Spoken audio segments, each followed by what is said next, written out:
Elon Musk एक बार ना bank corrupt होने वाला था। उसके पीछे का रीजन था कि उन्होंने सारा पैसा स्पेस एक्स में लगा दिया। उसके जो शुरू के 3 रॉकेट थे वो तो हवा में ही, दो रॉकेट्स, आई थिंक 2 रॉकेट या 3 रॉकेट हवा में ही खल्लास हो गए थे, खत्म हो गए थे, 2 या 3 शुरू के। सारा पैसा उसने बर्बाद कर दिया उसके अंदर, और वो स्पेस में पहुंचे ही नहीं, बीच पहले ही आग लग गई। अब उसके पास सिर्फ इतना पैसा बचा था कि जिसे एक रॉकेट वो लॉन्च कर सकता था, और अगर वो भी फेल हो जाता है ना, वो भी उसमें भी ब्लास्ट हो जाता, तो उसके बाद वो बैंकरप्ट था। मतलब एलोन मस्क पूरी तरह से बर्बाद हो जाता, समझ रहे हो। फिर भी उस बंदे ने अपनी जिंदगी भर की कमाई उस लास्ट लॉन्च पे लगा दी, अपनी जिंदगी भर की कमाई लास्ट लॉन्च पे लगा दी।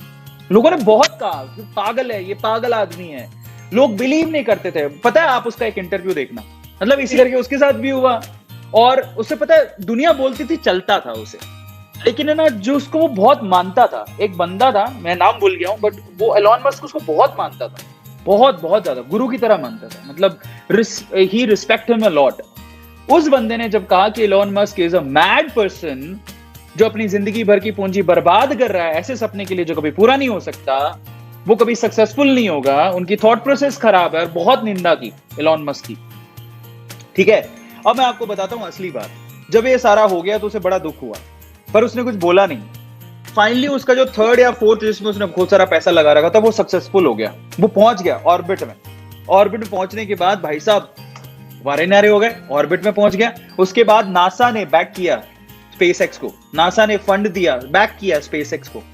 तब एलोन मस्क के इंटरव्यूज आए, और उन इंटरव्यूज में ही वाज लिटरली क्राइंग, वो रो रहे थे, पता है आपको, वो रो रहे थे, और रोते हुए मतलब उनकी आंखों में आंसू था। क्यों पता है, वो रोते रोते ये बोले कि मैं उस बंदे की बात करते हुए कि मैं उस बंदे को अपना आइडल मानता था। आइडल मतलब मैं उन्हें रिस्पेक्ट से देखता था, और क्योंकि ये सवाल इंटरव्यूअर ने पूछा था कि तुम्हारे आइडल ने ऐसा बोल दिया तो तुम्हें कैसा लगा, then he was crying and he was saying कि मैं उन्हें अपना आइडल मानता था, और जब उन्होंने ये बात बोली तो and I was so emotional at that time कि वो ऐसा कह रहे हैं। समझ रहे हो, ये बहुत मायने रखती है। आप जब किसी को चोट पहुंचाते हो ना, कुछ भी गलत बोल के बिना सोचे समझे, आपने तो शब्द निकाल दिए अपने मुंह से, क्या फर्क पड़ता है आपको, तो लगता है क्या ही फर्क पड़ता है ना, हमें तो पैदा किया ऊपर वाले ने, मुंह दिया है, बोलो सामने वाले को गलत बोलो, क्या ही फर्क पड़ता है, तू बिक गया, तू बर्बाद हो गया। नहीं,